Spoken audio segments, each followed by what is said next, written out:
Assalamualaikum warahmatullahi wabarakatuh. Murid-murid, hari ini kita bertemu lagi di dalam mata pelajaran pendidikan ibadat darjah 3 yang bertajuk hadas bersama saya iaitu Ustazah Nurazana binti Abdul Rahim. Baik, sebelum tu marilah sama-sama kita membaca doa agar dengan berkat bacaan doa itu tadi dipermudahkan urusan kita untuk menuntut ilmu. A'udzubillahi minasyaitonirrajim. Bismillahirrahmanirrahim. Allahumma ftah alaina hikmataka wanshur alaina min khazaini rahmatika ya arhamar rahimin. Baik. Kita lihat apakah dia pengertian hadas. Hadas iaitu keadaan tidak suci pada diri seseorang yang menyebabkan ibadat yang dilakukannya tidak sah. Ya murid-murid, jika seseorang itu dalam keadaan berhadas, maka apa jua ibadah yang dilakukan seperti solat atau tawaf. Tawaf tu maksudnya mengelilingi Kaabah dalam ibadah haji ataupun umrah.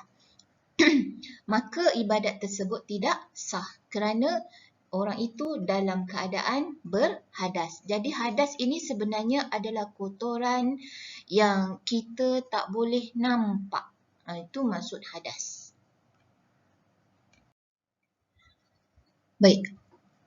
Apakah pula perbezaan antara hadas dan najis? Baik, kita lihat di sini. Ada dua kotak iaitu yang di sebelah kanan hadas, yang di sebelah kiri adalah najis. Jadi murid-murid, perbezaan antara hadas dan najis kita lihat. Jika hadas tidak boleh dilihat. Jadi hadas ni adalah kotoran yang kita tidak boleh lihat. Kita tengok pula najis. Najis pula boleh dilihat. Najis ini adalah kotoran yang boleh dilihat. Nampak najisnya. Contohnya seperti, contoh yang paling mudah lah saya ambil. Tahi ataupun air kencing. Kan kita boleh nampak. Tahi kita boleh nampak. Air kencing kita boleh nampak. Itu adalah najis. Tapi kalau hadas ni kita tak boleh nampak. Jadi bagaimana pula perbezaan cara nak menyucikan hadas dengan najis, kita lihat.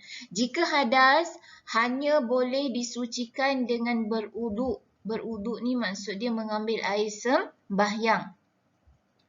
Ataupun mandi wajib. Ataupun bertayamum. Bertayamum ni dilakukan jika tiada air. Jika tiada air ni maksudnya mungkin musim kemarau.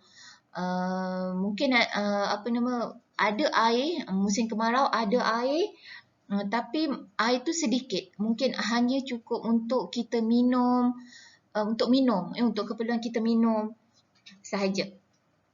Maka kita boleh bertayamum kalau kita dalam keadaan berhadas. Ataupun orang tu dia sakit yang tak boleh kena air. Sakit yang tidak boleh kena air. Maka dia dibolehkan bertayamum untuk menyucikan dirinya daripada hadas.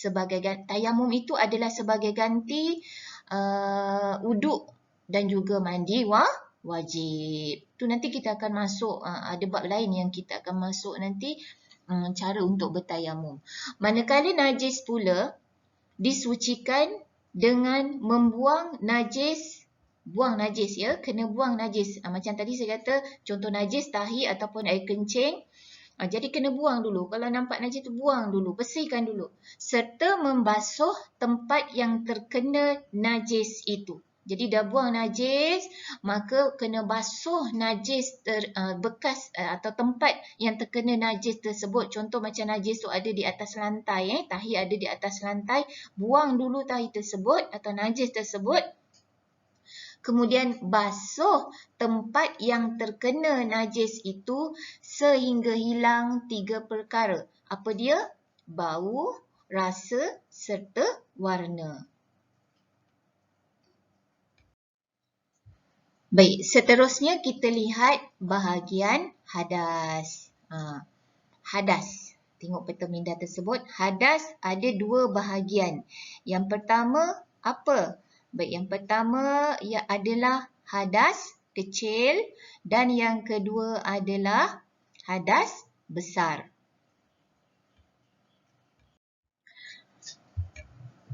Baik, erti hadas kecil. Hadas kecil ialah keadaan tidak suci pada diri seseorang yang disebabkan berlaku padanya perkara yang membatalkan wudu. Baik, jadi kalau seseorang itu berlaku padanya perkara yang membatalkan wudu, maka ia dikatakan berhadas kecil. Apakah contoh perkara yang membatalkan wudu? Seperti buang air kecil, buang air besar ataupun buang angin. Buang angin ni istilah yang kamu lebih faham, saya rasa lebih mudah saya sebut kentut. Jadi apabila orang itu buang air kecil, buang air besar ataupun buang angin ni kentut, maka ia dikatakan sedang berhadas. Dia adalah sedang berhadas kecil.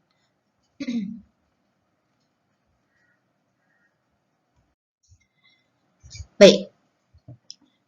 Seterusnya, perkara yang menyebabkan hadas kecil.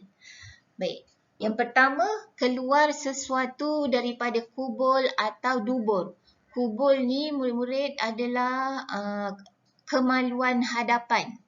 Manakala dubur adalah kemaluan belakang.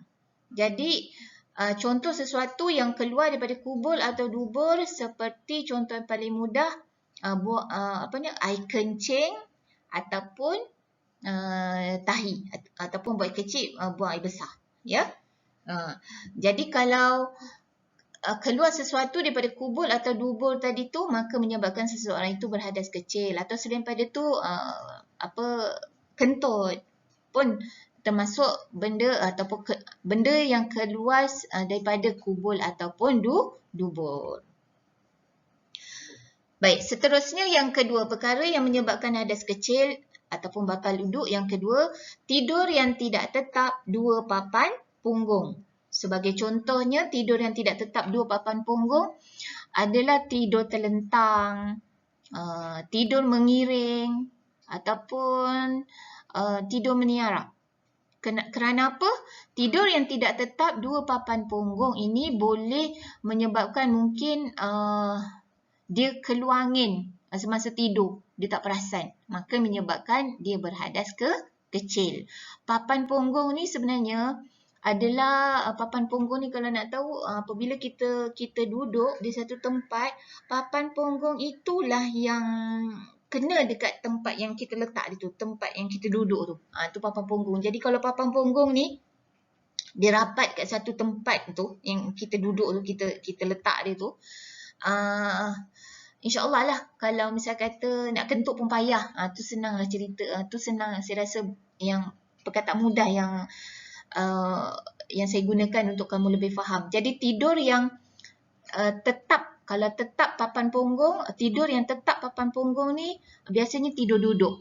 Sebab tu kalau kita tidur duduk, bila kita duduk, papan punggung kita ni rapat kan dekat tempat yang kita letak dia tu. Harap faham ya yang kedua tu.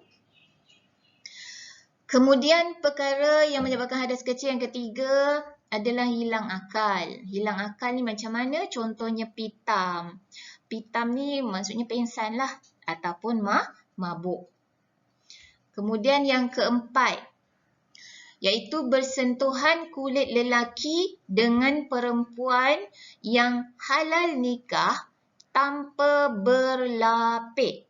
Jadi apabila bersentuhan kulit lelaki dengan perempuan, tapi lelaki yang perempuan yang halal nikah, maknanya dia boleh kahwin tanpa berlapik, maknanya kulit dia bersentuh dengan kulit lelaki tadi bersentuh dengan kulit perempuan yang halal nikah itu, mana kulit dengan kulit tak ada lapik, maka batal wudunya ataupun dia dalam keadaan berhadas kecil. Kemudian yang kelima, menyentuh kubul atau dubur. Apa tadi kubul? Apa dubur? Kubul tadi adalah kemaluan hadapan. Dubur kemaluan belakang. Okey, saya ulang balik. Menyentuh kubul atau dubur manusia. Ingat ni, kubul atau dubur manusia. Sentuh kubul atau dubur manusia. Tak kira manusia tu orang lain punya ke ataupun diri sendiri. Dengan tapak tangan atau perut jari. Jadi batal wuduk kita ya, ataupun kita dalam keadaan berhadas kecil kalau menyentuh kubul atau dubur dengan tapak tangan ataupun perut jari. Baik, ini pula adalah gambar tapak tangan dengan perut jari. Baik, kita lihat di sini murid-murid yang dikatakan tapak tangan dengan perut jari. Tadi kan kita kata menyentuh kubul atau dubur manusia dengan tapak tangan atau perut jari, maka batal wuduk. Jadi kat sini saya nak tunjuklah. Kalau boleh saya nak conteng sikit. Tapak tangan, kawasan yang dikatakan tapak tangan yang ini, yang saya bulatkan ni. Ini adalah kawasan tapak tangan, ya. Sengit-sengit sikit. Ni dikatakan kawasan tapak tangan. Manakala kawasan yang dikatakan perut jari, yang dekat sini lah. Setiap jari tu yang dekat sini. Ini nama dia perut jari. Ni perut jari. Ya. Sini pun perut jari. Ni perut jari. Jadi kalau kita sentuh kubul atau dubur menggunakan tapak tangan dengan perut jari, maka batal wuduk kita. Begitu juga yang jari-jari lain, tak perlulah saya bulat-bulatkan semua ya.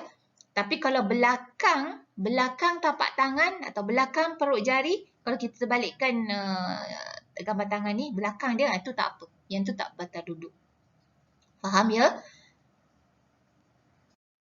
Ini pula contoh orang yang berhadas kecil. Baik, kita lihat gambar yang pertama. Dia datang. Okey, tengok. Apa agak-agaknya yang ditunjukkan oleh gambar ini. Kita tengok. Contoh orang yang berhadas kecil yang pertama ini adalah contoh orang yang tidur mengiring. Ya. Jadi kat sini kenyataannya orang yang tidur mengiring. Jadi ini adalah orang yang berhadas kecil. Kemudian yang kedua, gambar yang kedua dia datang. Tengok yang dekat kerusi tu. Kenapa orang tu? Dia pingsan ataupun pitam. Jadi orang yang pitam atau pingsan tadi saya dah sebutkan, orang itu adalah dalam keadaan berhadas kecil. Begitu juga kalau ada mabuk, tapi saya tak letak gambar orang mabuk di sini. Ini adalah gambar pingsan, ya. Kemudian gambar yang ketiga, baik-baik dia datang, dia kata broad kat situ. Kenapa tu? Dia kentut ataupun mengeluarkan angin. Bahasa mudahnya kentut lah. Jadi orang yang kentut itu adalah orang yang berhadas kecil. Kemudian yang keempat, kat sini gambar tandas. Apa kaitan dia?